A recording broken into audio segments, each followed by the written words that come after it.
telefon uchun bir kunda necha soat vaqtingizni ajratasiz? 3 soat bo'lsa kerak Instagramingizda. 3 soat?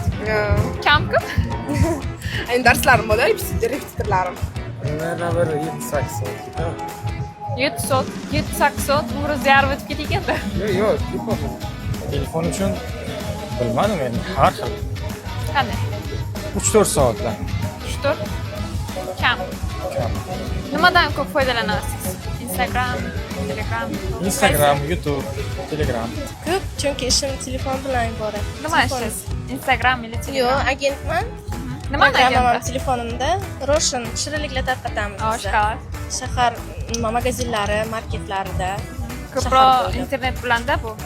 Internet bilanda, endi telefonda programmamiz. Telefonda ko'p gaplashmayman, 1 soat gaplashaman. 1 soat ishlataman. Internet tarmoqlari, Instagram, Telegram. 1 soat. 1 soat. Foydalanaman. Kuniga 1 soat. Ha? 15-16 soat uxlagancha-da. 15 minut. Ko'proq qaysi internet tarmoqlaridan foydalanasiz? Instagram, Telegram. Instagram, Telegram. Yanachi. Bo'ldi. 3-4 soat shukurladi. Shukurladi, nimaga endi shukurladi? Chunki seferga topshirganman, ko'proq vaqtimni o'qish bilan o'tirdim. Qaysi internet tarmog'idan ko'proq foydalanasiz? Instagram. Bizani kuzatasizmi Navoiyda bugun? Kuzataman. Rahmat, sog' bo'ling, charchamang.